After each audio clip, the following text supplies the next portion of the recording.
Okay, good evening once again. And like the host said, I'll be taking you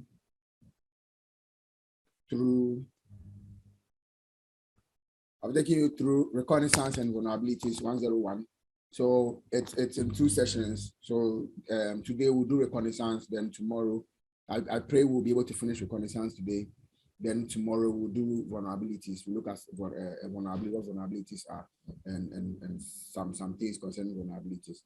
So this is how today's session will go like. I'll introduce myself, a brief introduction about myself. I'll talk about what reconnaissance is, the types of reconnaissance, Nmap. Then my main aim is going to be on Nmap, and I've termed it the active eye. But I'll also talk about some passive reconnaissance tools. I'll introduce you to some passive reconnaissance tools.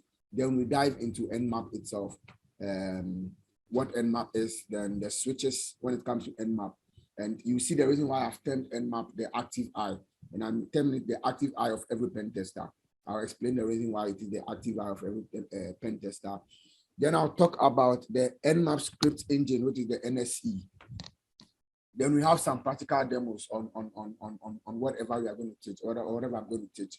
We'll have a practical demo. I always like to do practicals because ethical hacking is something that you need to, or cybersecurity when it comes to the offensive side, is something you need to be playing your hands with and getting your hands dirty. That is when you become comfortable with the tools and all that. You need to get your hands dirty. So we'll have a little bit of practicals on using Nmap and then using some of the passive reconnaissance tools.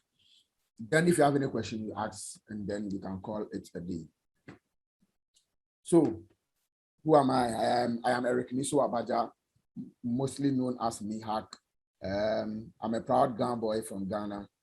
I'm a SOC specialist and a pen test at a company I don't want to make mention of, but it's one of the big companies in Ghana here.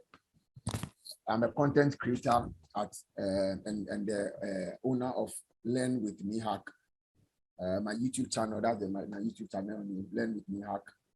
My LinkedIn profile. So on social media, you can connect with me on LinkedIn with the name Reconnaissance. That's my full name. You can also connect with me on Twitter using ENS_me. Then also, you can also check out my website, my personal website,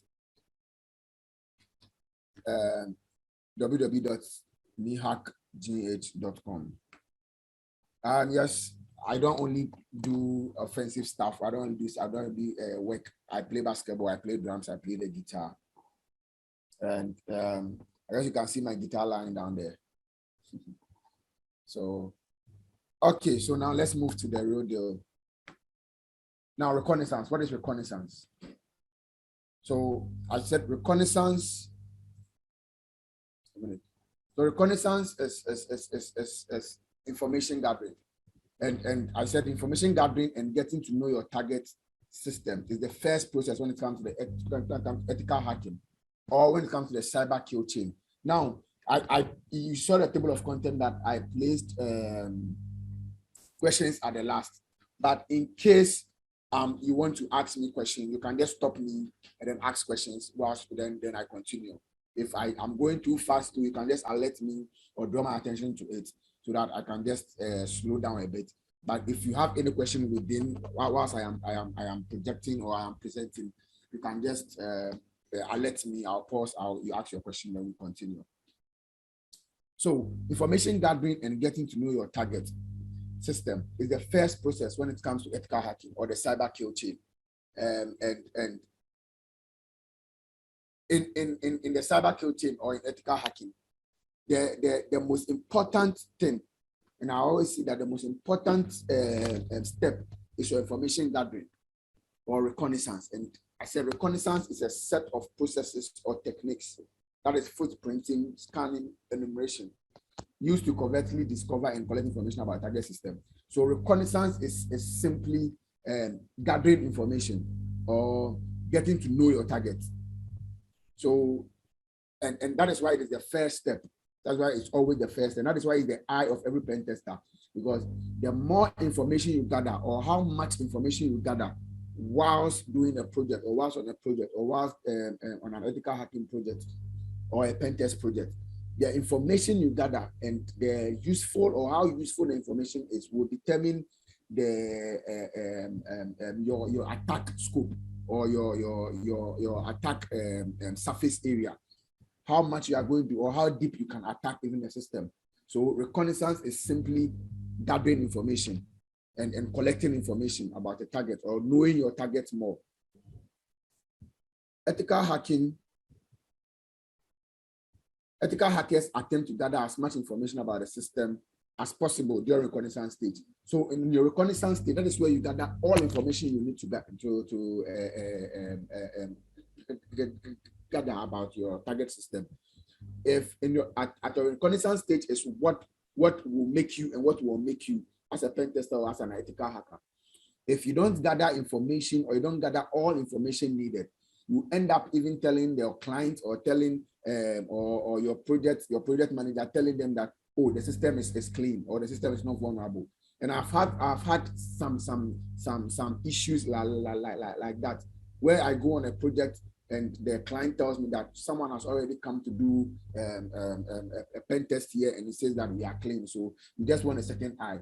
And after even reconnaissance, or after information gathering, there was a whole lot of mess around the place. So if you do your reconnaissance wrongly, your exploits or your pen testing and everything will go wrong. Your next step, if you miss an information at your reconnaissance, your next step would not go well with you, and you end up missing a whole lot in the step. So that is why I term reconnaissance to be the eye of every pen tester. So your reconnaissance is your eye. In a target, when you're on a target system, or you have a target, whatever you gather, every information you gather is the eye that you are using to enter into the target. Reconnaissance is always the eye of the ethical hacker. You cannot go into a building blind, and that is why even in the military space, they also use the word reconnaissance. But because before a military person, or before a military war zone, or military battalions go for war, they do reconnaissance about their targets first. So they go and check what's our target, what does our target eat, even what does our target likes, like what time do they sleep, what time do they wake up, what type of water do they drink. Gather all this information. And it's the same thing when it comes to pen testing and ethical hacking. You need to know more about your target. Now, there are two types of reconnaissance. We have the active reconnaissance and the passive reconnaissance. So I'm going to talk about them. The passive reconnaissance. I think the passive reconnaissance is the process of gathering information where there's no direct connection to the target. Now, passive reconnaissance will tell you that gather information, which is with the reconnaissance, gathering of information, but make sure that you don't have direct connection with the target. So an example or a scenario, I'll give a scenario to explain what passive reconnaissance is. Now a scenario is, let me look for someone in there. So I have somebody called Sowah, or I have somebody called Audrey. Now my target is Sowah. Now passive reconnaissance will tell me that gather information about Sowah, whereby you will not have contact with Sowah. So with passive reconnaissance, I want to know the date of birth of Sowah. I will not go to Sowah to ask for his date of birth in my process of gathering information. So I'll go to Audrey. Audrey is a friend of Sowah. I tell Audrey, or I tell Blaze that I'm a friend of Sowah also. I want to organize a birthday party for Sowah, but I don't know his, I've forgotten, or his birthday has escaped me. Can you please give me his date of birth so that I can organize a surprise birthday party for him? Blaze, also being a friend of Sowah, who wants nice things for Sowah, will say that, oh, okay, fine, let me just give you. Then Blaze gives me Sowah's date of birth. Now I have been able to get an information about Sowah without going to Sowah, but using who? Audrey, or using Blaze to get the information. That is what passive reconnaissance talks about. So that is passive. I don't go to Sowah directly, but I use people around Sowah. I use what Sowah likes. I use places where Sowah visits. I use things around Sowah, things around my target to gather this information. Passive is the form, so that is passive. Another definition will tell you that passive is the form of targeted information. It's a form of targeted information data collection that takes place when an individual's personal data, such as password, is stolen without the individual's knowledge. So I'm able to steal your credentials without you even knowing, or without even coming to you to ask for your credentials. That is passive. I don't have direct contact with you. This takes place when the hacker sieves through the target's garbage in order to obtain discarded papers. Now, yes, passive reconnaissance will even let you go into as deep as even going into garbages. So if you have a target, especially when you are doing a red team exercise, or you have your target on your target, you go as far as gathering information without letting your target know in garbage bins. And that is the reason why when it comes to compliance and audit processes, the compliance will tell you that get a shredder or get a shredding machine so that you can shred all information. Because information that you think that, oh, as for this, I printed this document I printed, it is wrong, or there's a mistake, they just discard it and just go and dump it in the rubbish bin. Even the waste collector or the person who is coming to collect the waste might have been paid. So you collect all this information, and people will siphon through this information to gather information about their target or their competitors. That is what passive reconnaissance talks about. Now, active. Now, active is the opposite of passive. So now active is that now I am getting direct contact with my targets.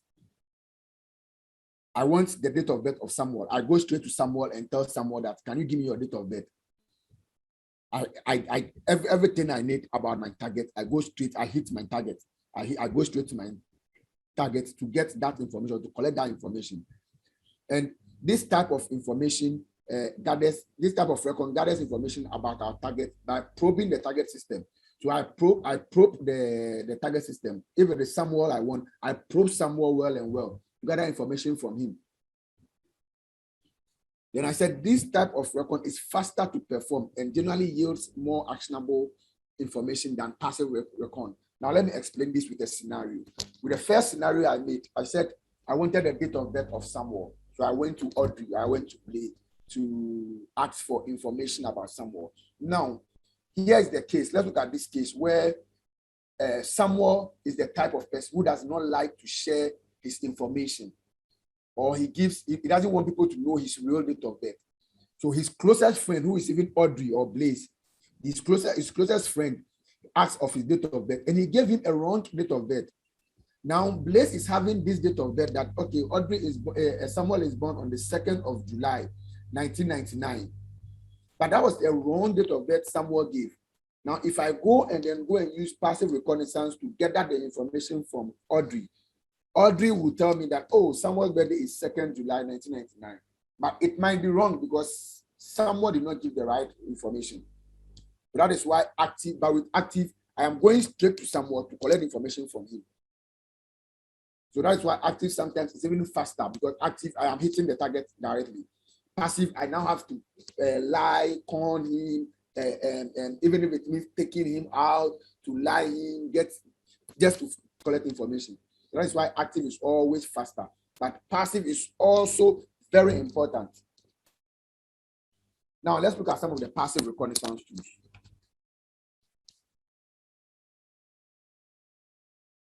Now the passive reconnaissance tool, we have one, Spiderfoot, and now the first tool I would like us to look at. Spiderfoot is an automated OSINT tool for threat hunting. Now, so I'm fusing my practical alongside. So I'm going to share another screen, and then I'll take you through. I'm going to talk about one. The next one is Google Docs. Then I'll talk about findsubdomain.com. I'll talk about hunter.io. I'll talk about Shodan, and I'll talk about Appalachia. So I'll talk briefly, I'll show you briefly practical on these tools, especially Spiderfoot, how to use Spiderfoot, how to use Google Docking, how to use Hunter, and how to use Appalachia to gather information when it comes to passive reconnaissance.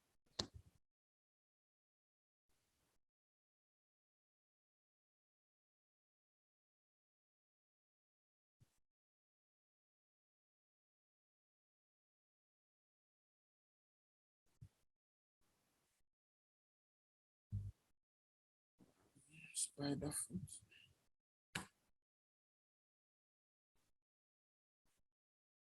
Oh, sorry. Let me just share this screen.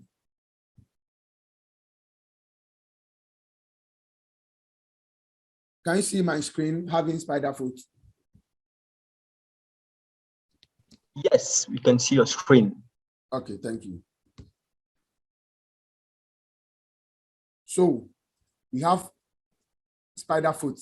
Just go to Google and then search for Spiderfoot like this. But I'll share the URL also here with you. That's it. Let me just share the URL here. I'm sharing the URL on the chat. So this is Spiderfoot. So Spiderfoot is an automated OSINT tool. So what Spiderfoot does is Spiderfoot is used to gather threat intelligence. So if you want to gather intelligence or do reconnaissance about a target, you can put in your target in Spiderfoot, and Spiderfoot will gather all information that a lot of information.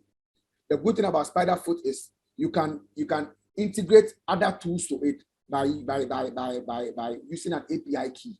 We'll look at all those things. So when you open Spiderfoot, you can either download and then use Spiderfoot as an application, build it, or you can use Spiderfoot as a web application.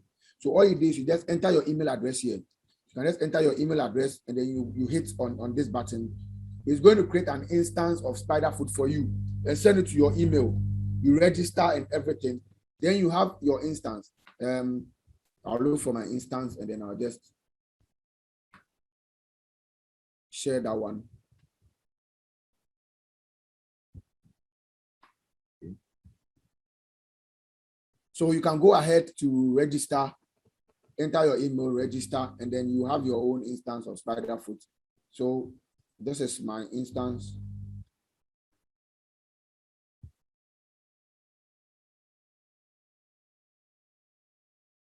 So I'll just log in.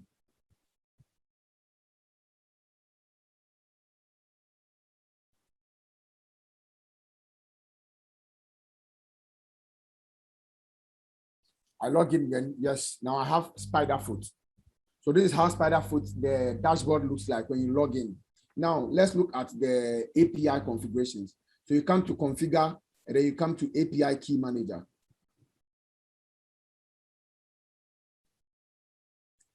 Now you have all these tools. You have all these tools that you can integrate into Spiderfoot. And what this does is Spiderfoot, if you integrate, let's say I've done something like Hunter.io API key, I've entered it. So it means that when I put my target in Spiderfoot and I tell Spiderfoot gather intelligence from this target. Spiderfoot now would be able to go to Hunter.io and collect intelligence from there. So if I put in have I been pawned API key, Spiderfoot will go to have I been pawned and collect information. So all these platforms you can integrate with Spiderfoot, and Spiderfoot will collect information from those places for you and organize them and bring it to you instead of you going to these places one by one. And that's the good thing about Spiderfoot. And that's the more reason why I allow Spiderfoot. So if you want to add an API key, you just go, if it is Ability API key, just go to Ability, register with them, then ask for API key. When you get the API key, copy the API key and you come and paste it here. Then you come down here and then you come and save changes. And then that is it. Your API key has been integrated for you. Then now you can come back to scan and then you can start your scan. So how to do a scan? You come to new scan, click on new scan. You come and give your scan a name. So you give a name that you can remember and know that, okay, so this is the scan for this, this is the scan for this. I'm going to give this scan as EOCON training 1. Then now you put in your target. Now, when you click on this help, it gives you which targets you can use. Sorry. It gives you which targets you can use or how you can even put in your target.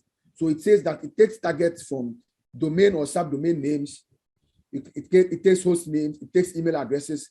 It takes IPv4 version 4 and version 6 addresses. It takes subnets. So you can either put in the IP address or you put in even in the subnet itself. It takes in network ASNs. It takes in phone numbers. So you can even put in a phone number and gather information about that phone number. Then Spiderfoot to gather information about that phone number for you.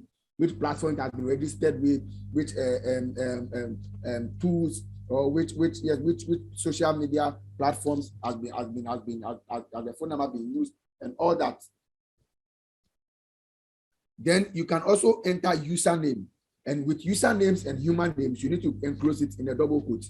So you can put in your name and close in double quote, and Spiderfoot will gather information about that name for you. Now, the target is going to be my old email address that I am not using again. An email address that I stopped using, I think, in 2013 or 2010 or so. So I put in that email address. So that's how you put in your target. Then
Your microphone is unactivated, Eric.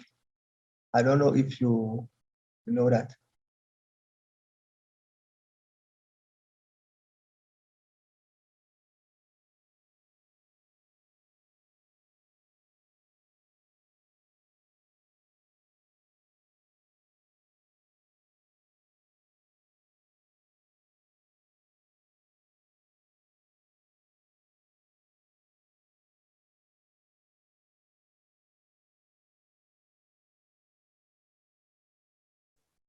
yes, thank you.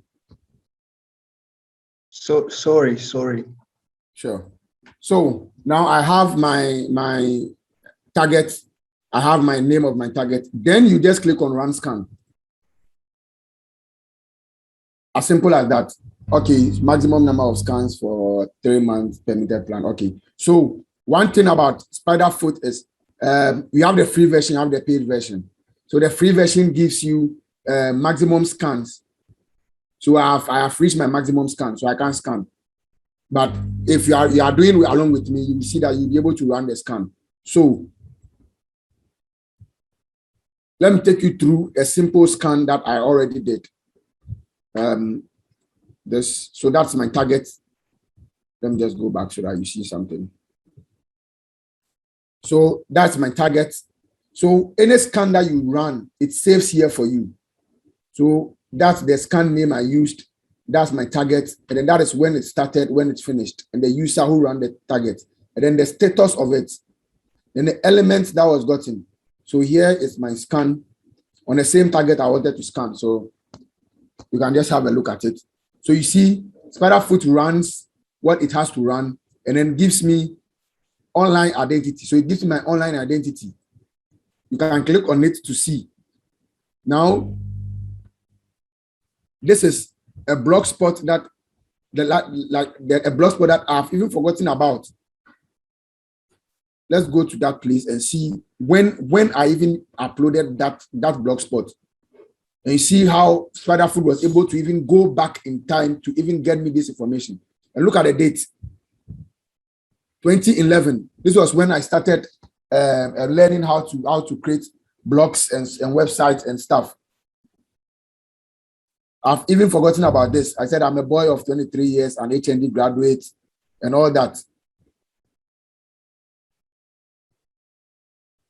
Data entry jobs.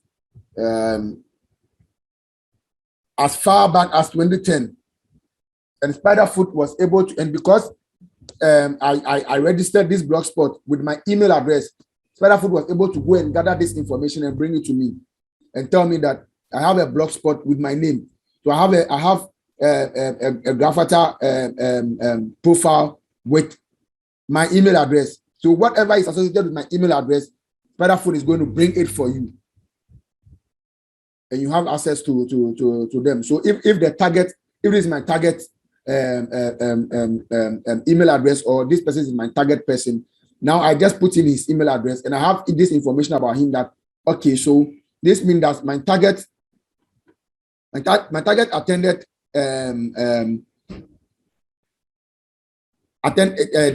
did his HND graduate course and had a second class upper division. Okay, so it means that he finished maybe in 2011, thereabout. I now know that my target started learning Java keywords around 2011 and other information. And I wasn't there with my target in 2011, but Spiderfoot is able to collect this information. So this is the first tool I want us to look at, Spiderfoot. The next tool I want us to look at is this,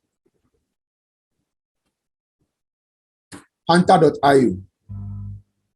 I'll paste that one too on the chat for those who want to. So this is the next tool, Hunter. And I like this tool a lot also because this tool, what this tool does is, this tool gathers email addresses associated with a domain. So you just fill it with a domain name, and then it was going to gather email addresses that are open or that are out there in the world, or that are out there on social media and all that.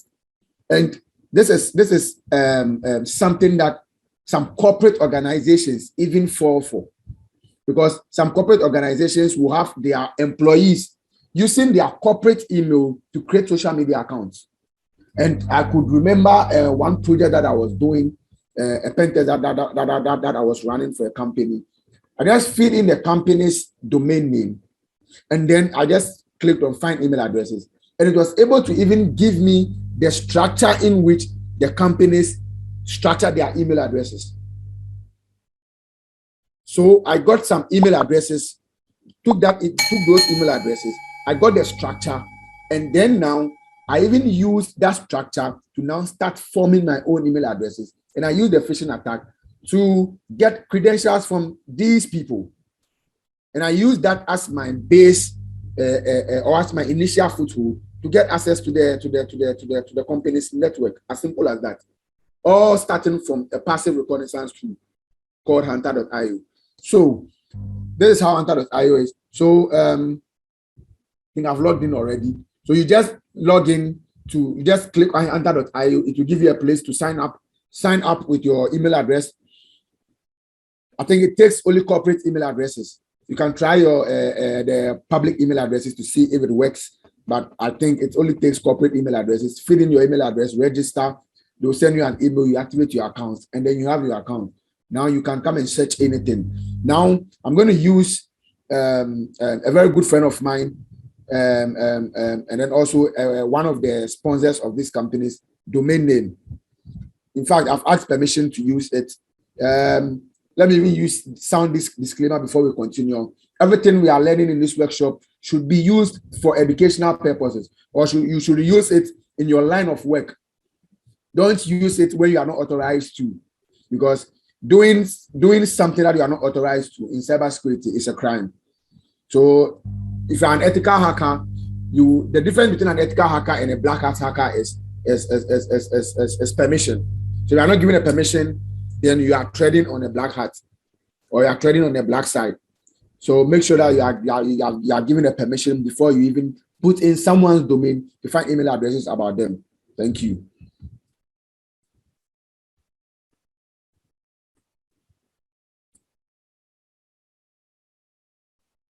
So I put in this and I click on find subdomain, find email addresses.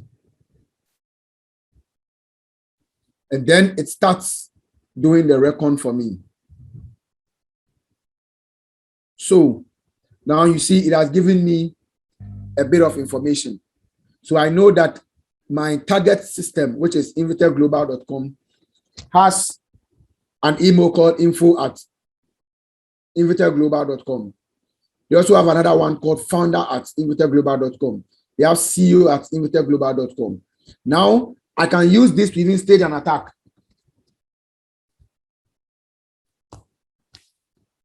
So I can use this information that I have gathered to check.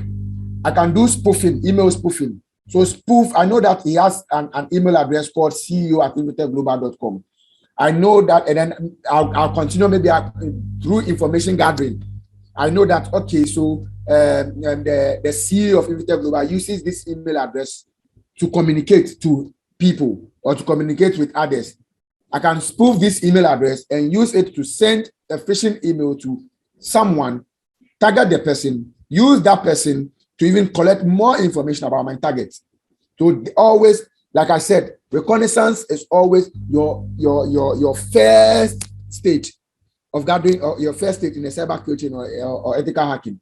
So and it also gives you even an initial foothold when you are staging an attack. Now let's look at this Tesla.com.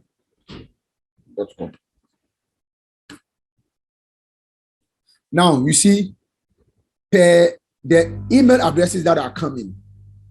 Anta.io is able to give you a common pattern how the email addresses are formed. So here, I now know that Tesla.com is doing first letter of first name, full last name at the domain name. Every company and its email nomenclature. Sometimes Anta.io will look at the pattern and then it will give you the pattern. Then now you can start creating your own email address and nomenclature for your target system. Now, the next tool I'd like us to talk about is called Appalachia. And this is a tool that I use a lot. Appalachia is a tool that is used, if you look at my slides, I said Appalachia is a tool that is used to access website technology stack. So the technologies that are used to build a website, you can use Appalachia to get those information. And the good thing about Appalachia is you not only get the technologies or the frameworks or the servers or the tools that are used, but you end up even getting the version numbers of the kind of tools they are even using. So even at a glance, you even end up knowing the version number of, let's say, a JavaScript plugin that a website is running. And even know whether that particular plugin or that particular framework is even outdated or not. You can even pick that and then go and find more information about that plugin and find vulnerabilities around it. So that's the tool Appalachia. It's a plugin for browser. It's a browser extension or a browser add-on. So the kind of browser you are using, you just search if Safari, Appalachia Safari. If it is Firefox, you just type Appalachia Firefox. And you just give you the extension. You just install the extension. Now, this is how Appalachia looks like. Now, I'll test Appalachia against my own website.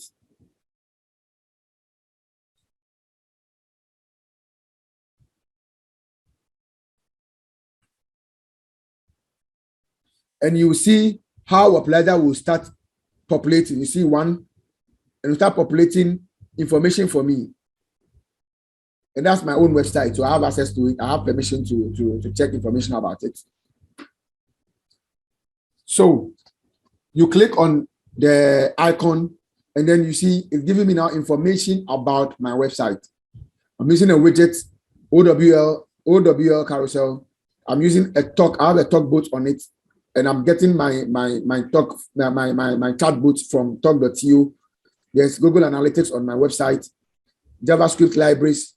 I have core.js, and the version is near it, jQuery, and I'm having the version isotope. I'm using this. It even gives you servers that you are running on. Let me use inviterglobal.com. One of the sponsors of this awesome workshops and conference, cybersecurity conference. So you see how Appalachia will also start gathering information about my target for me. 9.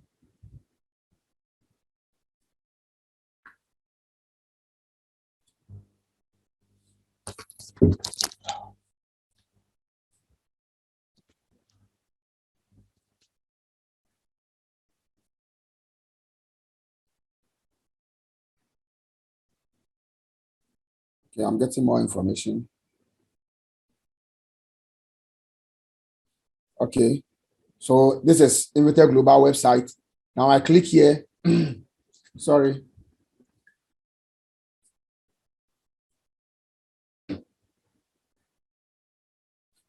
And then now I know the server or the web server, it's even running. The website is running. I know it's using Bootstrap 3.3.6. It's using jQuery, using Modernizer 2.8.3. And this is information about the website. Now what I can do is I can pick this information, gather more information about it, and then I keep increasing my reconnaissance or my information gathering. So this is a tool that you shouldn't be playing with if you are into web application pen testing or web application bug bounty and bug bounties and stuff. Install Appalachia and then you can be using this instead of going to I think what web or what works to go and gather information. You can just through browsing, you can just be gathering information. Now let's continue with the slides. I think this 3. Okay, let me add Google Docking to it, and then we'll move to active reconnaissance. Now the next thing I want to talk about is Google Docking. Google Docking is Google hacking, as simple as that. So it is hacking using Google. I'm not going to use any tool. You're not going to use any operating system. Nothing. You're not going to use Google to hack your way. So you can go to exploitdb.com and go and look for a whole lot of docs there.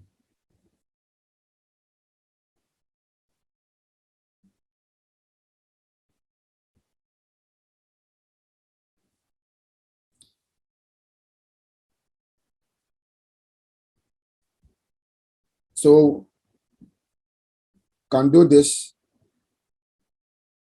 Google Docking, then exploit DB.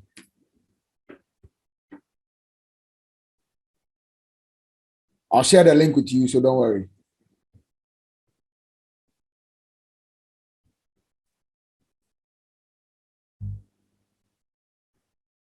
Okay, so I've shared the link with you. So you have a whole lot of docs here. A whole lot. Let's look at some of them. So I'll just talk about just simple docking.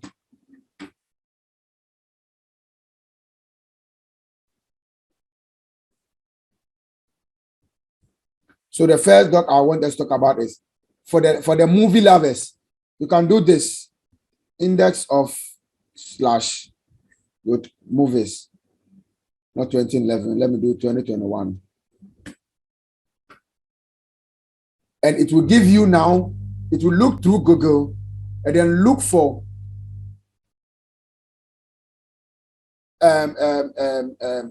websites that are having movies or that are showing movies, shortcutting movies. And these are all vulnerabilities that appears in some websites. And you can manipulate Google to bring out those vulnerabilities for your own use. So I click on this. And you see, I have a whole lot of movies, even categorized for me. If I click on Chinese.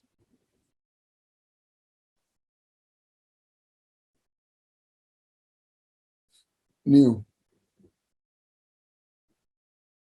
I have a whole lot of Chinese movies, new, that have been uploaded. You can just click and download them. Now, Another Google Doc that will be you can look at is, let's say, site, then let's say .com, then index of /backups. So what I'm doing is I'm now going to look for websites that are having /backups, and most of the times /backups contains either backup of the application itself, backup of databases, or what have you. So I just do this, and then now I'm having a whole lot of vulnerable websites that are having this particular thing. And now you see backups of the application are all over the internet without they even having an idea about it. But you didn't hack, you didn't use any tool, nothing, but you have access to it because of Google Docking. And then also I'll send another disclaimer. Please do not try to exploit some of these things. If you want to do a responsive disclosure, you can use Google Docking to do a responsive disclosure. If you don't want to do any responsive disclosure and you think you can't do any pro bono stuff or any free stuff, just watch and move. Do not try to access them or exploit them, because it might end up making you become the criminal. So there are a whole lot of exploits, Google Docs in exploit DB. So you can just go through. This is one. It even gives you the category and what it does. Files containing juicy information. So if you want to look for files that are containing juicy information, you can use this and then craft it the way you want. Okay. So let's continue with our slides. Like I said, if you have any question, feel free to stop me and then ask. So we continue. The next thing is we are going to look at some active reconnaissance tools. And the first tool is Nmap, and that will be our base for tonight. That is our active tool that we'll look at. That's the only active tool I'll talk about. And I said Nmap is this is probably the most well-known tool for active network reconnaissance. The NSA, we have the NSA vulnerability scanner. It's a commercial tool. We have OpenVAS. We have Nikto. Nikto is a web server vulnerability scanner that is already in Kali Linux. So those familiar with Kali Linux or those who have Kali Linux, you have Nikto already installed. You can use Nikto to gather a lot of information when it comes to web servers. If you have your web server, use Nikto to gather information about that web server. And it's a web server vulnerability scanner. That's it. If your target is not a web server, Nikto will not be of any help for you. Then we have Metasploit. It is primarily designed as an exploitation toolkit. So use it for exploitation. We'll look at how it's used. I think one of the practicals. Now let's talk about Nmap, and that is my main tool for active. And that's the reason why I said Nmap is the active eye, because Nmap is It's an active reconnaissance. And at the beginning, I said reconnaissance is always the eye of a pen tester. So Nmap is the active eye of a pen tester. Now, what is Nmap? When it comes to hacking, knowledge is power. I said it earlier on. The more knowledge you have about a target system or a network, the more options you have available. I've explained this already. Nmap, the full name of Nmap is called Network Mapper. And then its short form is the Nmap. It's a free and open source tool. That's the good thing about Nmap. It's free. So the corporate guys here, if any pen tester comes and tell you that he's going to buy Nmap for you, it's free. And it's open source for network discovery and security auditing. Nmap was named the security product of the year by Linux. Like most pen testing tools, Nmap is run from a terminal. So Nmap is always run from a terminal. Now we have interfaces, or we have applications that uses Nmap, the Nmap tool, like the Zmap, what else? We have the Zmap, the Zmap, and all that. That gives a graphical interface of Nmap. But the Nmap tool itself is run from the terminal, like most pen testing tools. And Nmap is probably the most famous reconnaissance tool among pen testers and hackers. I don't know any pen tester or any hacker who will tell me that he has never used Nmap before or doesn't use Nmap. We always use Nmap to gather information when it comes to active reconnaissance. And active reconnaissance, if you remember, I said active reconnaissance is what? Hitting directly to the contact, gathering information. So get to know that when you use Nmap on your target might be able to know that you are using Nmap on it because you are targeting you are hitting directly to him.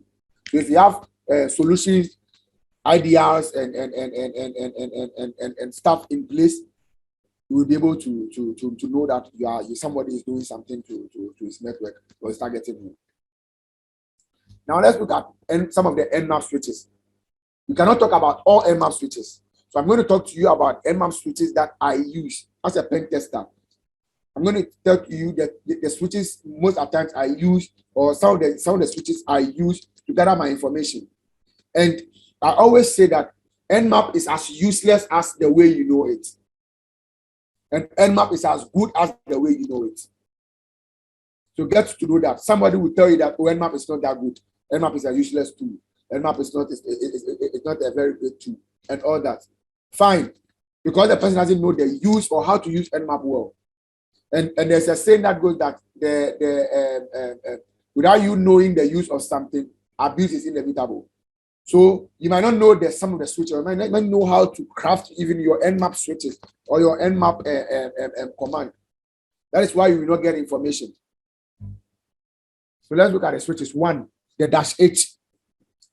So the -H prints the help summary page for you. So one thing that is good about Nmap is you don't need to chew or don't need to put all these switches in head. All you need to do is know Nmap and know that you can do Nmap -H. It will print the help page for you where you have the switches and even their description and how to use them. The next tool is the -S, small s, capital S. Now, Nmap switches, let me sound this. Nmap switches is case sensitive. So if you miss the small s and capital S and make capital S small s or all small s or all capital S, you might not get what the information you want. So Nmap, the switch called small s capital S is used to perform the TCP SYN scan. Now we know that in the TCP environment, we have the three-way handshake, that the SYN, ACK, and ACK. If you want to do just the first or a half handshake, like the SYN scan, you use the -S capital S. Now the -S capital U is for UDP scanning. So and this an example is I was working on a project and I've done my scan. I just did a TCP scan. Excuse me. Sorry. I ran a TCP scan like 2 times. I was not getting any open ports. I was like, how come? Like, what is going on? How is that? Is it possible that I'm in a target and I'm running my scan and I'm not getting any results? What am I going to tell the client? That everything is okay. I kept running other switches. I kept using my switches. Then it occurred to me that check your UDP, check their UDP, whether there are some open ports in UDP. And lo and behold, I used the -S capital use to do a UDP scan. And I saw that they have moved all their ports from TCP to UDP. I was able to get now my ports and I was able to do whatever I want to do with it. So it's always important when you are gathering information, like I said, when I gather information, make sure that I gather all information as necessary. So one thing I do, or one strategy I do, is that when I'm working on a pen test project or when I'm on a project or I'm doing a pen test, I always do 2 steps or 2 phases. I do my information gathering, that is my reconnaissance. Gather everything I have to gather, place it in a folder. Now even do a report for my clients. So I always do 3 reports. I do my first report, where is my reconnaissance report. Give now the client the information I've been able to gather without any exploitation. So I gather all information do my scanning, my footprinting, and everything I need to do. Gather all information, active, passive, whatever. Prepare a nice report. Present it as my first report. Then I come and do now my exploitation. So now I pick my information I've gathered, and then the vulnerabilities I've seen around. I do now a vulnerability scan. Then I present that also as a report. Then do my final exploitation and everything together. And then I present a final report.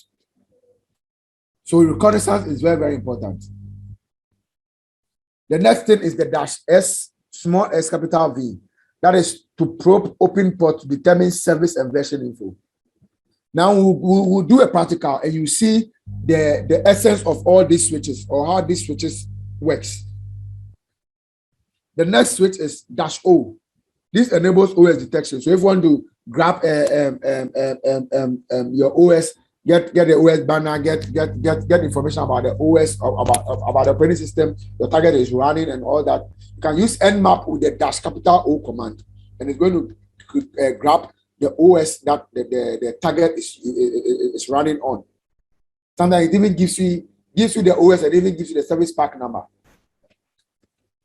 The next thing is -V. That is verbosity. And what verbosity means is Nmap, you are telling Nmap that whilst you are running or whilst you are executing your commands or gathering your information or doing whatever you want to do, be printing step-by-step information for me. Let me know where you've gotten to. If you are doing this, let me know you got in here. Let me know you get in here. If you don't bring the -V command, Nmap will do everything and just give you the results. -V will now give you that, okay, Nmap is at 5%. Nmap is doing this. Your target is here. Your probe is here. You are probing this. You are doing this. You have this open. You have that. You have that. It will be printing step-by-step process for you until your final report is given to you. The next one is the -O capital N, small o capital N. Now, you can tell Nmap that do everything and write to a file for me because I want to save it. And this is the suite that you use. You use the -O capital N. Nmap will do all this thing and then put everything in a file for you with your name. Now, the best thing about Nmap 2 is that you can even specify the type of output you want. So this small o capital X will now even give you a clean output in an XML format. Now, not a raw text format, but now in an XML format for you. Then the last but one switch I'll talk about is the -P-. That is to perform a full port scan. Now, one strategy I also do, like I said, this workshop is going to be more of the things I do, or more of the strategy I use when I'm working. Now, this -P- takes a lot of time because it's going to scan almost 63,000 or so ports that are available. It's going to scan through it. When you do a normal Nmap scan, it scans, I think, the first 1,000 ports for you. So if the administrator or your attacker or your target system is someone who puts his ports in the 6,000s and the 50,000, the 50,000s and the 30,000s ports. If you run a normal port, you might not get some of the open ports. You might miss some of the information. So you can do a -P- to run a full port scan for you on your target. Now, like I said, this sometimes delays. If you have a bad internet, like we have here in Africa or in Ghana, I would say, if you have a bad internet that you have here, and you start running a -P-, it will take you days. So what I do is I do -P, then I specify my range. So I can specify, let's say, from 0 to 5,000. So scan the first 5,000 ports for me. Then I'll continue the next 5,000 to 10,000 ports. The next, so I keep breaking them down into bits. And then I can do my full port scan with that. But if you have a fast internet, you can just do the -P- and it will just do your full port scan. I'll go for you. The last, but my most enjoying tool or my most enjoying switch that I use is the -A switch. That is the aggressive scan. So what aggressive scan does is, sorry. The aggressive scan would do, like its name says, aggressive scanning for you. And this makes a lot of noise on your target system. So if you are running a scan where you don't want to be identified, or where you don't want to be doing a lot of noise on the target system, you can use any of these switches. But dash A, what dash A does is dash A even combines the OS detection with the service port, the service inversion, and all that, and even does a form of script running for you. It actually goes aggressive on your target and gathers a lot of information for you. Now we'll look at this in a bit when we are doing the practical. Now let's talk about the NSE. That's the Nmap Script Engine. So sometimes you run Nmap and you see it's telling that NSE scanning or NSE scanning. That is doing Nmap Script Engine scanning. So that is adding scripts. So you can put in scripts to your Nmap and tell Nmap to run some scripts for you. Now the first script is safe. And the safe script will not affect your target system. It will run a safe scan for you. The second one is called the intrusive. So not safe. So this is likely to affect your target system. So if you don't want to, if your target system, if your tag or your client tells you that, okay, I want you to test a web application for me or my infrastructure. But in my infrastructure, within 8 to 4 is or 8 to 2 is our peak time where we do a lot of transactions. So please reduce your activeness with the server for us, else you cause or you shut down our server and cause a DDoS attack on our server. There you can use maybe a safe to running your scan. Now where they are less peak, or where it tells you that, oh no, your client tells you that, go all out for us. We want to know even how strong our servers are. There you can do an intrusive script scanning. The next thing, and the next one that I most of the time use is the vuln script. And this scans for vulnerabilities. And this is a very good script if you want to really look for vulnerabilities. I go into an environment and I just run normal Nmap scan. I don't get much information. Excuse me.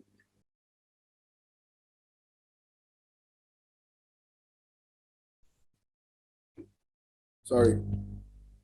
But I run a script engine and add vuln, and I end up getting a lot of information. So we look at this tool too, but this vuln helps you to scan for vulnerabilities on on the ports. So if there are 10 ports open, when you run the vuln script, it's going to probe the 10 ports and look for vulnerabilities related to each of the ports. The next one is the exploits. That will also run exploit on the vulnerabilities. So most of the time, what I do is I combine vuln and exploit as a script and run. So it will look for the vulnerabilities and it will look for exploits that are available in the public for me to run. Excuse me. Then we have the auth script. The auth script is an attempt to bypass authentication for running services. If there's some kind of authentication that can be bypassed easily, Nmap script engine, Nmap script called auth can bypass them for you and give you information about the services. Then the last one is the brute. This is used to brute force credentials. And yes, sometimes you engage a client and the client will tell you that out of scope, they'll give you their scope and out of scope information. Out of scope is there shouldn't be any brute forcing. So you don't need to use this. But if your client tells you go all out, you can use the brute. Now, let's go straight to our practical session.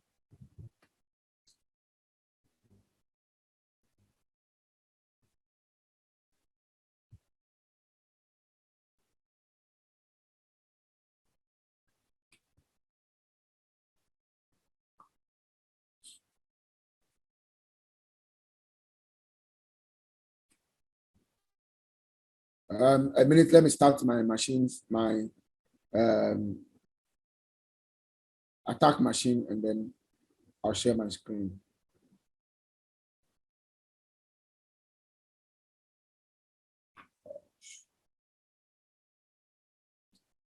I need to restart my machine.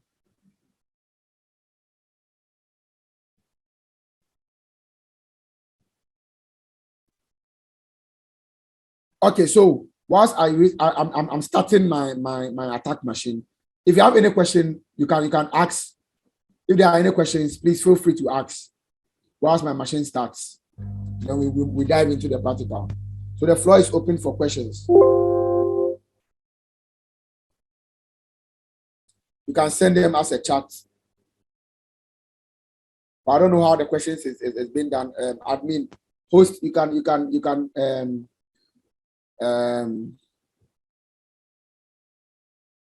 to take charge of this. Those who have questions can ask their questions, and then you can relay it onto me or something.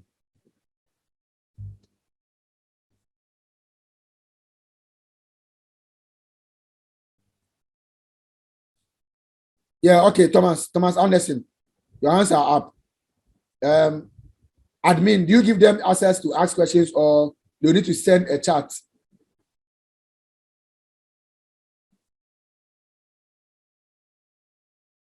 Hello, host.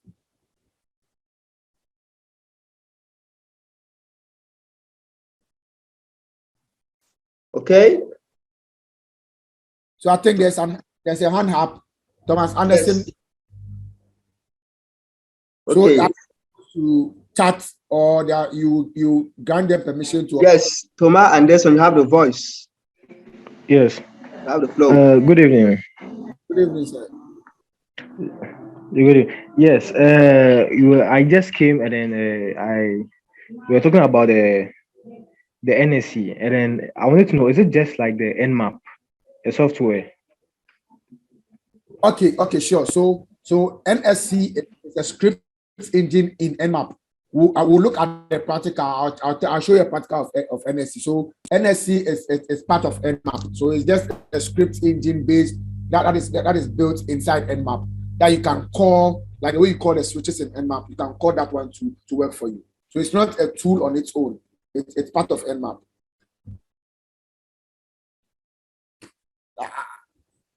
I hope I answered you correctly, please. Okay. I hope I like to you. Yeah, if you have a question, you can write. We will read it for Eric. Okay, sure.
Okay, so now we are good to go. Let me show you my target.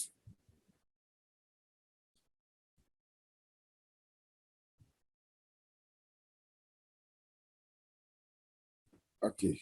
I think there's a question. Hello, Eric. You spoke about using the tools and the syntax involved. If I may ask, what are the targets? What are we targeting in order to identify thoughts? Okay, so I'm not going to target any system. I'm not going to do any live system targeting. So I'm going to target a lab environment. So I have my own lab. So you might not be able to target my lab environment. So you need to have your own lab environment where you need to try your hands on. But I'll take you through what I am going to do. So that when you get a lab environment, I would end up giving you sharing some lab environment with you guys, where you can have what is the name? You can practice on, where you can practice on. So I guess you can see my screen. Can you see my target IP address?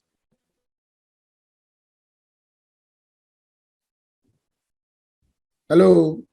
Hello, Rick. Can we take some question? Okay, sure. Okay, we have Matt Dos who asked if you. I read it. Hello, Eric. You spoke about using the tool and syntax involved. If I may ask, what are we targeting in order to identify ports or services that are running on the targets? Good. So that was what I was answering, that I am not targeting a public IP. I'm not targeting anything public. I am going to run everything in my lab environment. So I have lab platforms, or platforms that gives me labs where I practice. So I'm picking one of the targets, and then I'm going to teach you. I'm going to run the practical on. And I said after that, you cannot target this IP address I'm going to use, because you are not part of my lab. But before I finish this session, I'm going to give you or recommend some platforms where you can practice on, or some platform where I practice on, that are even user friendly, that are very, very friendly. You have lab environments where you can practice on, because as an ethical hacker, you can't just go about running Nmap scan on people's or targeting public IPs and running Nmap on people's IP addresses. Okay, we have another question here. Is Daniel? He asked, you mentioned pair phishing during lateral movement with Hunterio, but pen test engagement where phishing is not allowed. How does he approach a target based on lateral movement? Okay, so now you have your you use Hunter.io. Hunter.io is just to collect email addresses. Now you can now use that email address. I should have taught you, after I showed you a tool called Avoiding Pond. What you can do is you can now collect this information, these email addresses, because sometimes human beings are very funny. We end up using one email, one password for all our social media platforms. So you see an individual called, let's say, Audrey, and he's using a password like Audrey123. And Audrey123 is a password for his social, his Facebook, his Gmail, his Twitter, his LinkedIn, everything, even his work office machine. So if you are able to get the let's say email addresses, now what you can do is you can use other tools to use this email address you've gathered to now find information about this email address. Something like Spiderfoot. You can now put in this email address in Spiderfoot, gather information about these email addresses. So it's not only phishing that you can use to, but you can use these email addresses also to get you even find out, or even end up getting some passwords, some linked data somewhere that is having some passwords, or you can even end up even using brute force, where brute force is in scope, to do brute force on some of these email addresses on, let's say, their company's platforms. And it will shock you that you end up getting some weak passwords, and some of these weak passwords or some of these things are even people's admin accounts on their corporate networks. Thank you. Can you see my screen now? I see the screen. So you see the address. So I mean others also. Okay, here is Kali Linux. Okay, good. So now we spoke about Nmap. Now this is the Nmap command. It's as simple as Nmap. And we spoke about the first switch, that is the -H. And now that is the Nmap command -H. And like I said, sorry, you don't need to put all these switches I even spoke about in your head. This is one of the switches I spoke about. That's SU, UDP scan. So you see, dash H is even giving you the switch and giving you explanation or a brief description about the switch. You have a whole lot of switch. You have the dash SL, dash SN, dash PN. So this is what dash H does. Dash O for enabling OS detection and all that. So there's no need to put this in your head. If you need something, just type Nmap dash H and we are good to go. Now, we are going to do our first scan. And our first scan, our target is this 10.150.150.212. Now, our first scan is just going to be Nmap, then our target. Now, let me open this. And then we'll look at another Nmap. Now we'll look at Nmap dash V, that is the verbose, and the same target. Now we'll run both of them so that you see what the dash V command does. Now I run this and I run this.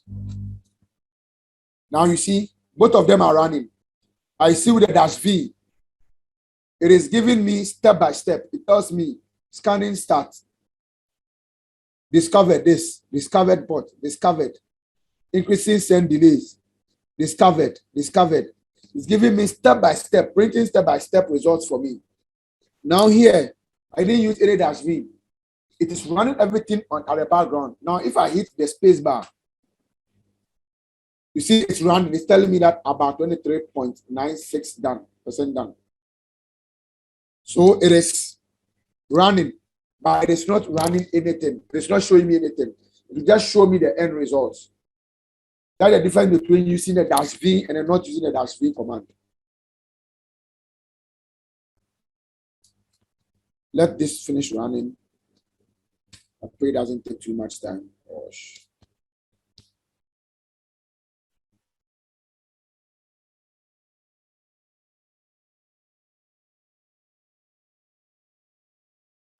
Let me stop this. So this is just the dash V and then no dash V. So I just wanted to explain the no dash V for you. Now, let's look at another Nmap switch. Now let's do the dash SV for version. Then our target. And then compare the results with just Nmap and then nothing, no switch again.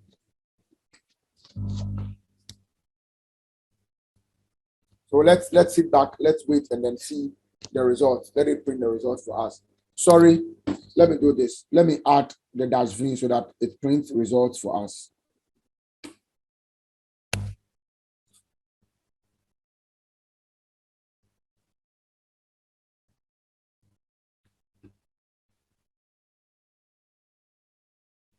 So let the command keep running. I'll join you in a minute.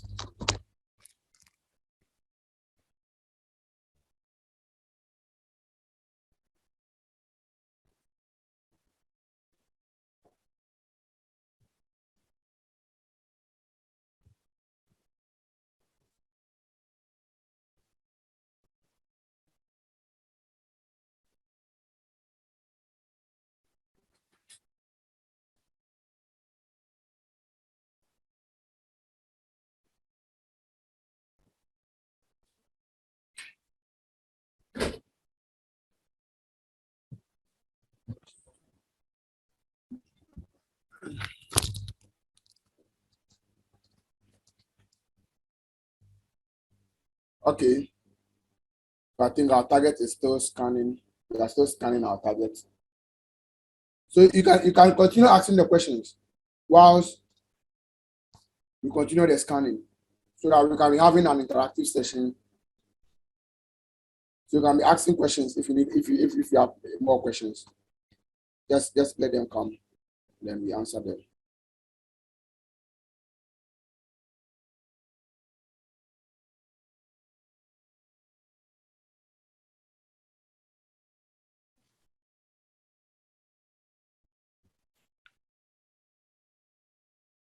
Okay, the nickname of is MacDus 187. And he asked about, are you looking at public IPs or DNS name? I don't know if the question is complete. So Mac, I think yes. I think it was a question that he added to the first question he asked. Okay, okay.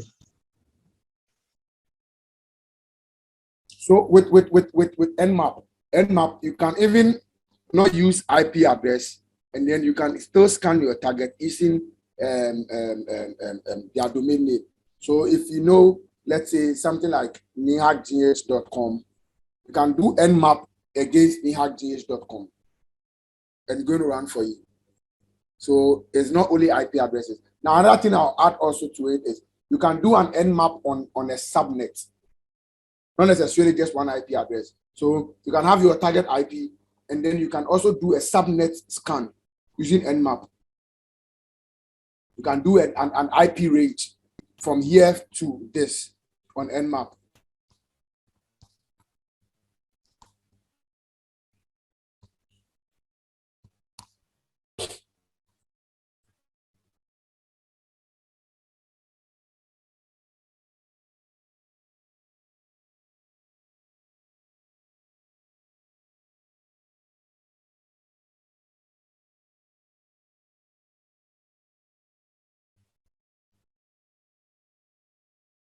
Any more questions?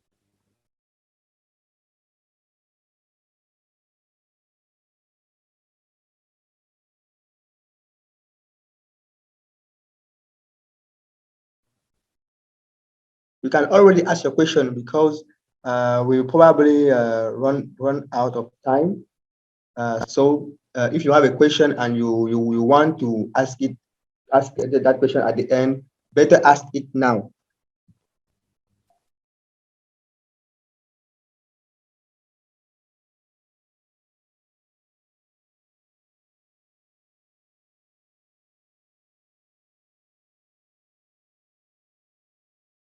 So I promise to.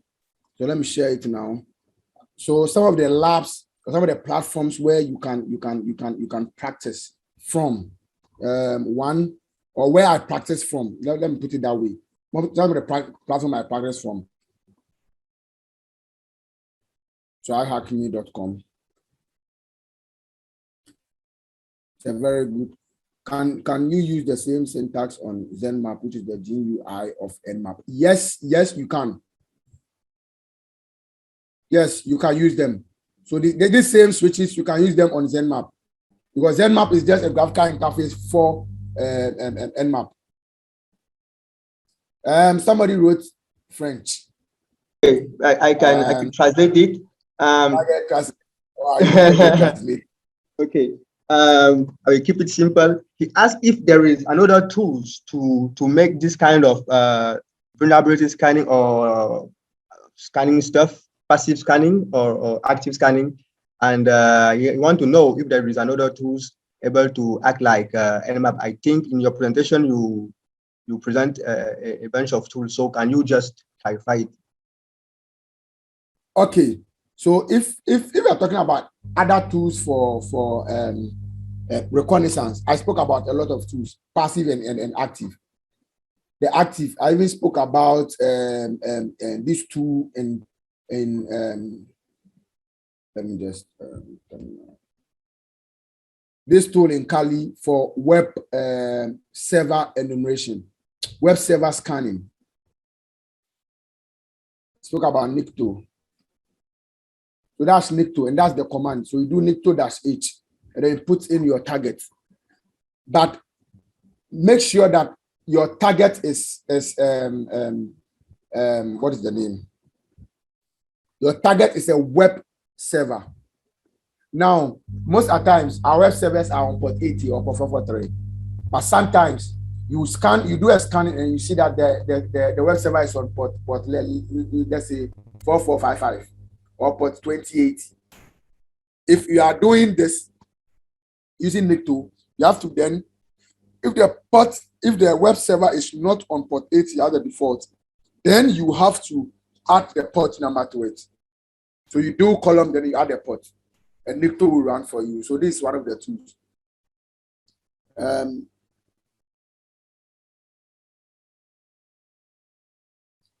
Another question. Yes, this question, I think it's out of scope. He simply asked about if we can tell something about a certification in the field of cybersecurity. Oh, this thing is a whole. Yes. Because cybersecurity is so okay. So you ask the scan runs. Let me just see if I can do justice a bit to it. Cybersecurity is a field on its own, like a whole thing on its own. Cybersecurity is not only ethical hacking. Sometimes people think cybersecurity is all about ethical hacking, but cybersecurity is not about ethical hacking. We have a whole lot of career paths when it comes to cybersecurity. You have the governance, you have the auditors, you have the compliance, you have the risk, we have the security awareness team, we have the capacity building, we have the ethical hackers, that is the red teaming or the offensive security. We have the blue teaming, that's the defensive security. You have incident response. You have forensic investigators. A whole lot. So you have to look for the path that you want to go into. You have the SOC analyst. The SOC analyst forms the blue teaming. So you have a whole lot of career path in cybersecurity. Like I said, cybersecurity is a course on its own. It's not part of IT. Like it is high time we stop putting cybersecurity under IT. Cybersecurity is also a domain on its own that has subdomains or subsets under them. Like the way IT has hardware, software, network engineer, this and that and that. That's how cybersecurity. So you have to find your path. And then now, when you see your path, for me, I know my path is I'm an offensive guy, I'm an offensive security. So now I look for certifications that borders on offensive security. Like the EJPT, ECCPPT, UWPTX, OSCP, OSWE, and the rest. There's the blue teamers also have their certifications. You want to go into SOC analyst, the defensive. We have the IR, incident response. They also have their own certifications. Now the forensic engineers, they have their own certifications. They have even the auditors, those who write the ISACA courses, like the CISA, the CISM, the C-RISC. You have those who even do ISO implementations, ISO 27001, ISO lead implementer, lead auditor. And so the certifications are many. You have to find your path and then follow it. As simple as that. Okay, I think we also have a question here, but I think the guys is make a confusion, so we can help him to understand very well some concept. He asked about what is the best cybersecurity test method from the OWASP top 10 list. What is the best cybersecurity? Okay, so he thinks that OWASP top 10 is a security test method. So he asked, what is the best cybersecurity test method from OWASP top 10? Just help him to understand very well what we. So OWASP, the OWASP top 10 is just a framework. The OWASP is just a framework that we use to test web applications, just for web applications, framework for web application. And the OWASP top 10 is just top 10 vulnerabilities that you can find in web applications per their ranking. So when we are doing a web application pen test, or yes, a web application testing, security testing, what we do is we follow the guideline of the OWASP top 10, because that is the top 10 vulnerability list. But you can go outside it and then look for other vulnerabilities. But most of the time, the vulnerabilities that we see in web applications all fall under this OWASP top 10. So that is why maybe if you go for an interview, they will ask you that, you know the OWASP top 10. They just want to know your mind or whether you understand the vulnerabilities when it comes to web application penetration testing. As simple as that.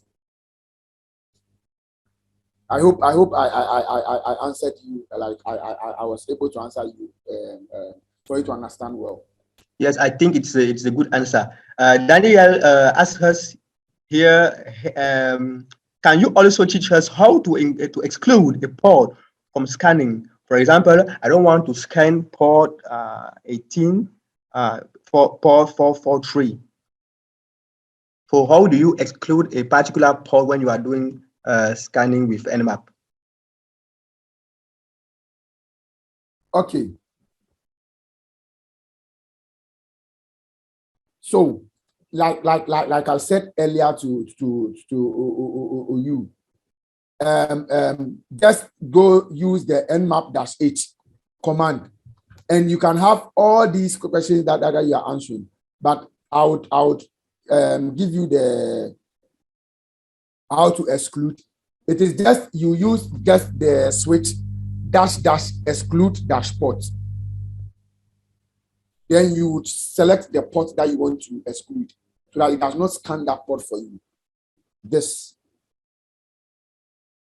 But questions pertaining to the switches and all that in Nmap, just go nmap-h and read through the documentation.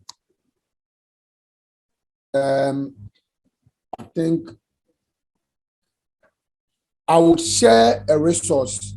I'll share a resource. I'll try and look for a resource that has Nmap, the Nmap switch, a lot of switches and its explanation, so that you can just maybe print it out and put it near you, or paste it somewhere in your room that you can just go and reference it to it. But yes, that is it here. Okay, good. So my scan has completed. Let's continue. So now you see my first scan has completed. That is the scan that I used -v, just -v. And it has given me the ports that are opened. It has given me the state of the port and then the service it is running. And this is just the information I have. Now, like I said, Nmap is very useless the way you know it, or the way you know how to use it. And Nmap is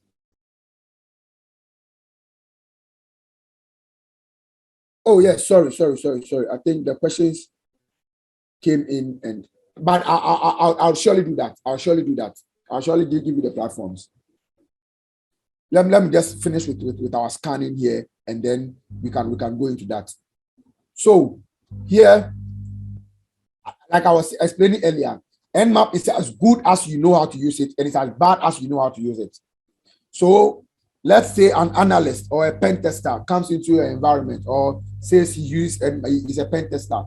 The only Nmap switch he knows is Nmap-v. And he comes to run this information, this on your target system. The information he will get is just this. This is how the information is going to get. And this information does not give you anything. All he can deduce from this is, okay, your FTP port is open, close it. HTTP port is open, close it. MSRPC port is open, close it. This is open, close it. This is open, close. This is open, close it. And then he's done with you. But now let's look at another switch.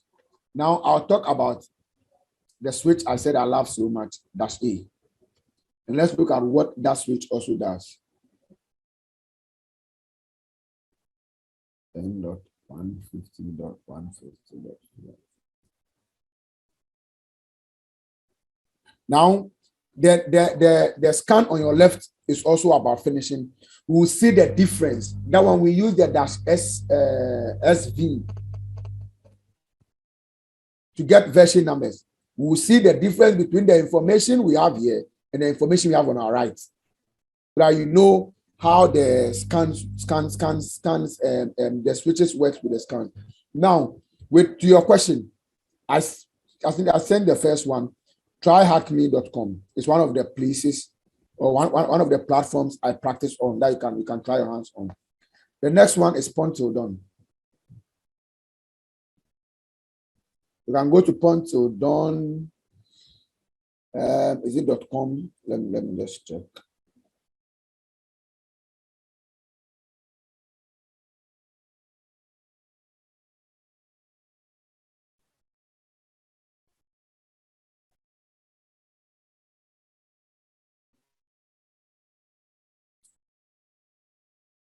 I'm checking the actual URL, so I'll share with you.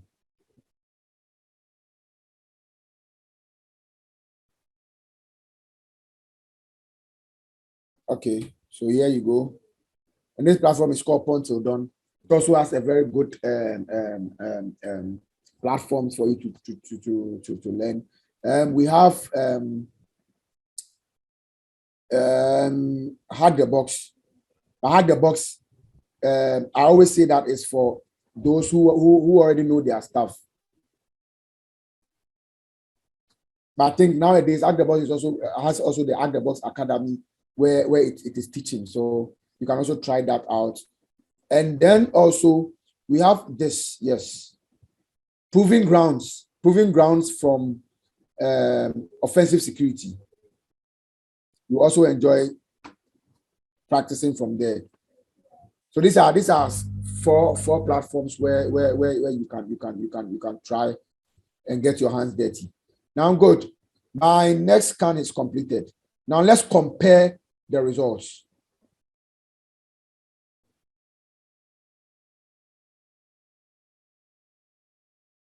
Now look at the results. The first result that we got just gave us that port 21 is FTP, port 80 is HTTP. And then our second result tells me port 21 is FTP. Didn't give me any version. 80, it gave me HTTP, gave me the version that is running Apache HTTPD with a version number, Win32, OpenSSL, with a PHP also version.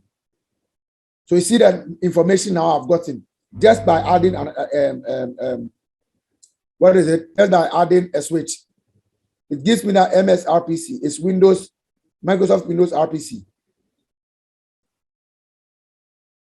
It's even now giving me what?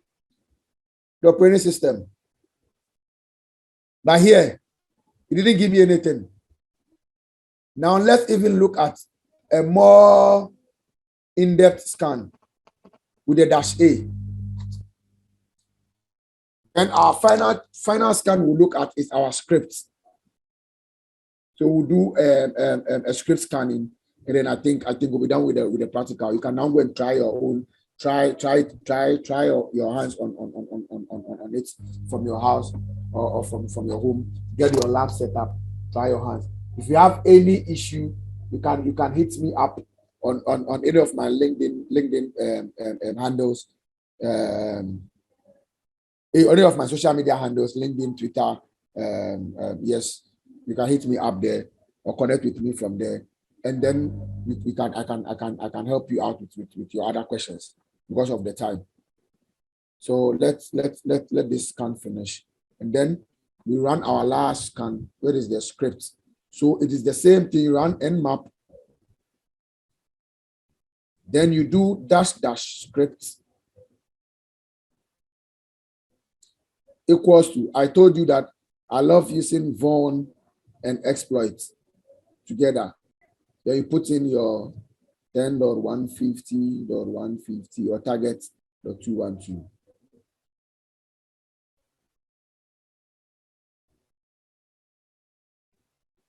More French coming in. Okay. Okay, he just said thank you. Okay. For the session. Welcome. So what is the French for welcome? So I can also speak French. Welcome. No, Welcome. I want a French word. Bienvenue. De rien. When you want to say thanks, it's because welcome is when you say welcome, the meaning is in French is what do you say? De rien, de rien. Okay, I'm good. Merci, merci, merci. Okay, I'll run this here. Merci beaucoup, merci beaucoup. Okay. Thank you. Merci beaucoup. So I'll close here so I can get a full screen here. I'm going to run the script from here.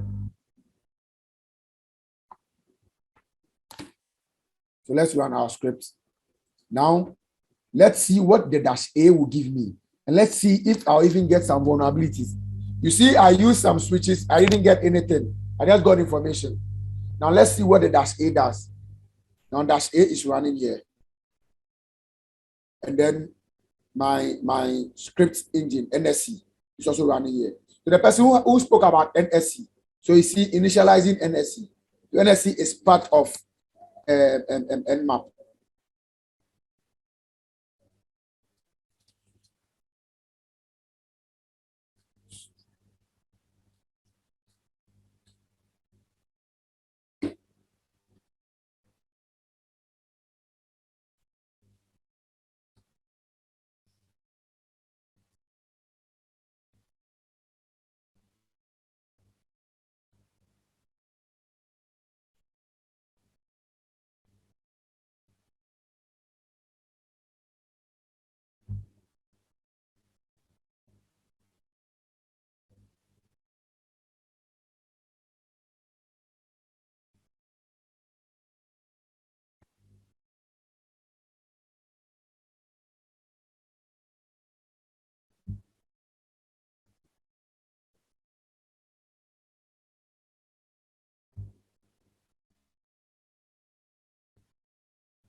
Let's check. Okay. Sure.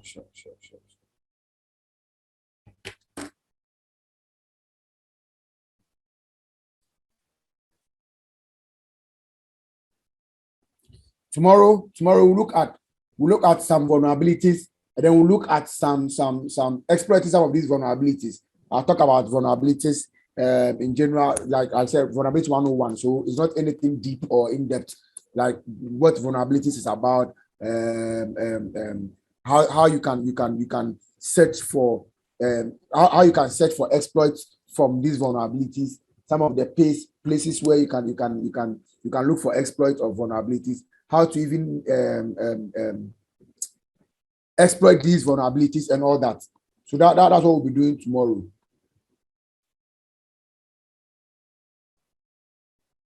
How do I run 2 commands?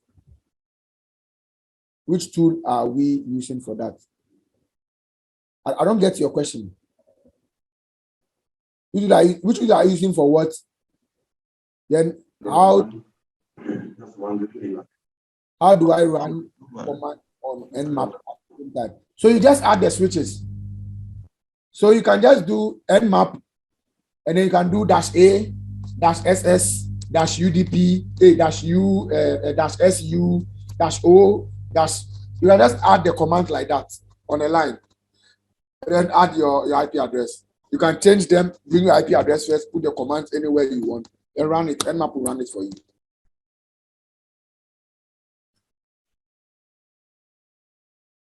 Yes, with spacing. So I'll do one. I'll not run it too, but I'll just do one for you to see.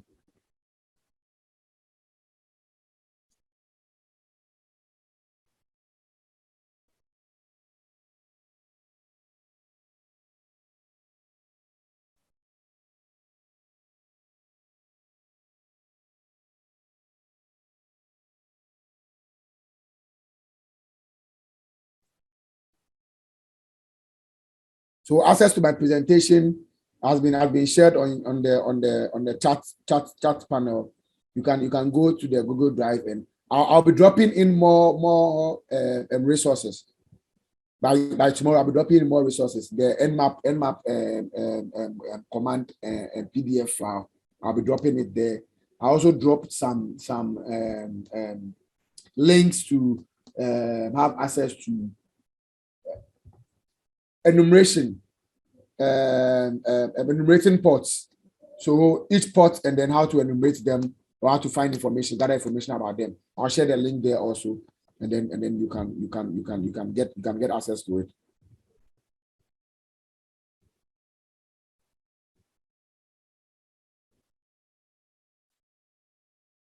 Tomorrow's session has also been shared, so you can also copy it and put it down for tomorrow's session. Same time, we'll meet, and then we'll continue with our workshop.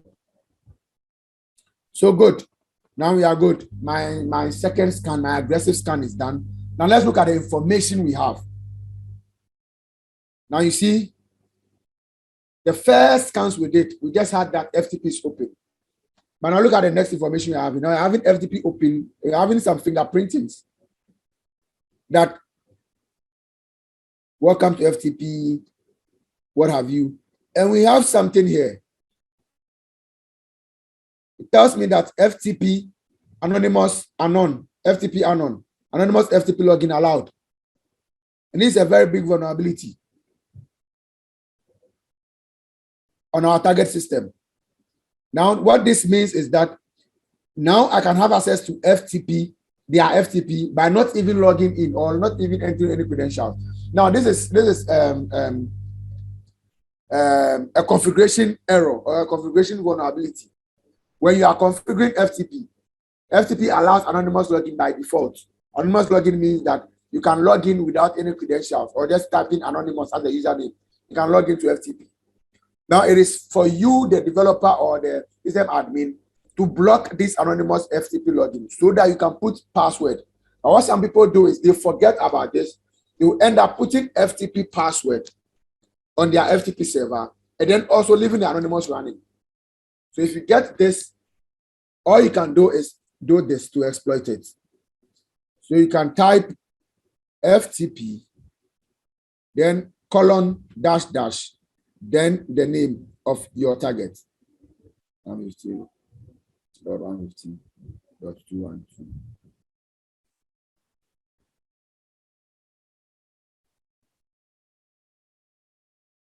And you see, I have access to FTP.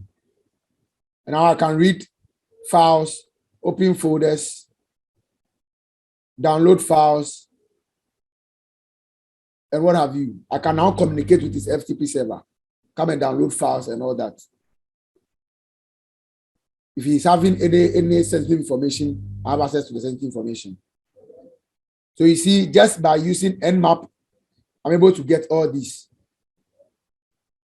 It continues, tells me that port 80 is open, tells me the version, continues to even give me, grab the banner, do banner grabbing, give me the title, telling me that it's welcome to XAMPP. And if I see welcome to XAMPP, it means that port 80 is running what? The default XAMPP page. So if I hit the port 80,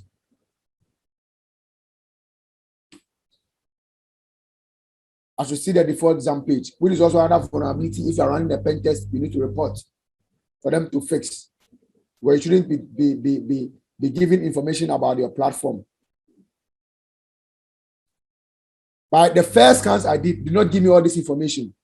So if two pen testers are doing a job and one runs only that Nmap scan, and the second person ran this, yes, of course, the second person will have a lot of information than the first person. Requested resource, it's even giving me more information. It's giving me port 443 running Apache SSL.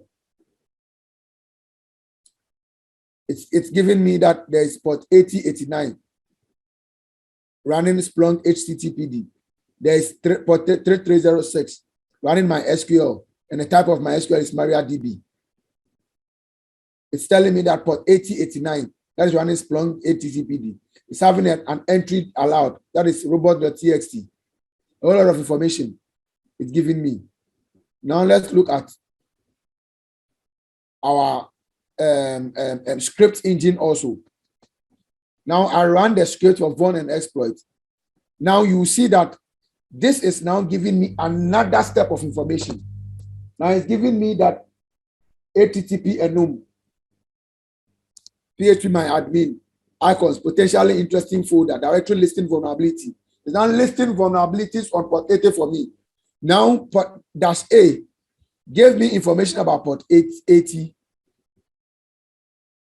gave me all this information, but never gave me vulnerabilities associated with port 80. But this is giving me, it's telling me PHP my admin -icon -image, directory listing vulnerabilities. It's giving me HTTP SQL injection, possible SQLI for queries. PHP/JS message is giving me possible exploits to even run on port 80.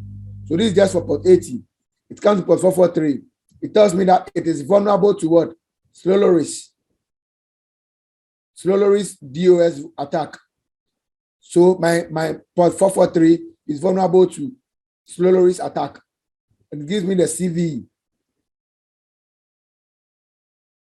So you see, just Nmap, I run 3 types of Nmap scan, and I'm getting 3 types of information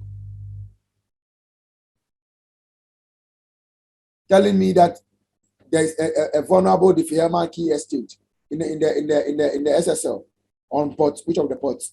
On port 443. So the SSL we are using is weak. All of these are vulnerabilities and information you need to gather. That is why if you're a pen tester, you need to be taking notes. So all of these things are information you gather. Then when you are coming to launch your exploit, you know that, okay, I can come from here, I can come from here, I have this open, I have this, I have that, I have that. And you can stage your attack well and nicely.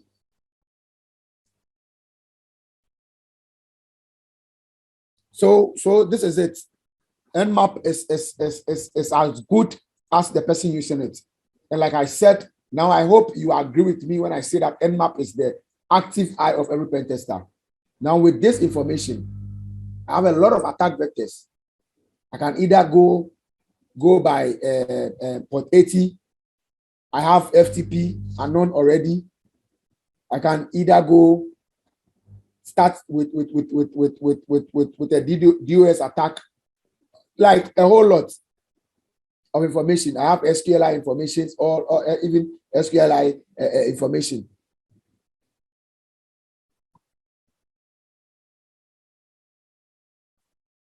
So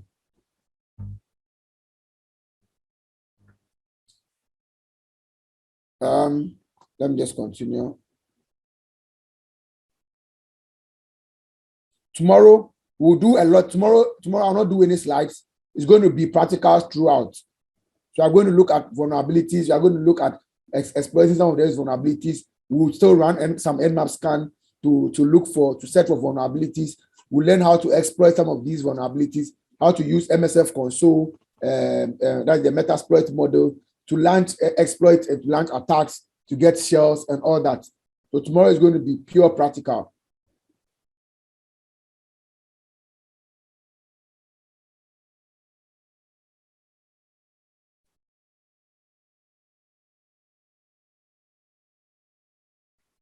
Okay. So I'm done with the practicals. Tomorrow we'll look at this practical. I didn't do that. Exploiting internal blue vulnerability. So we'll talk about that in our vulnerability session.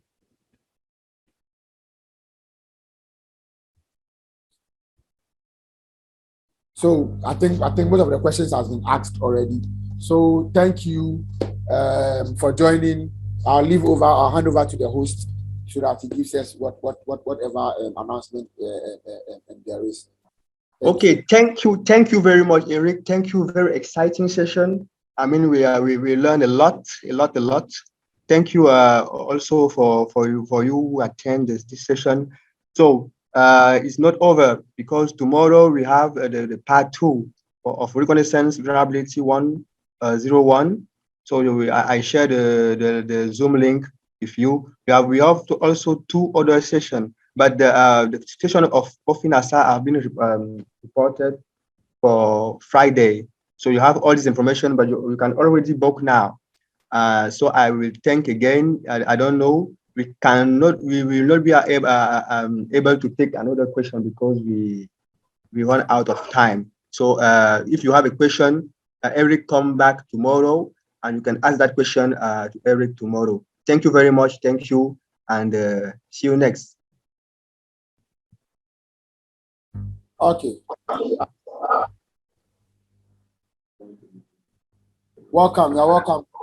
Fearless Engineer, welcome. Welcome, Mabu Caleb. We'll meet tomorrow, same time. Bye.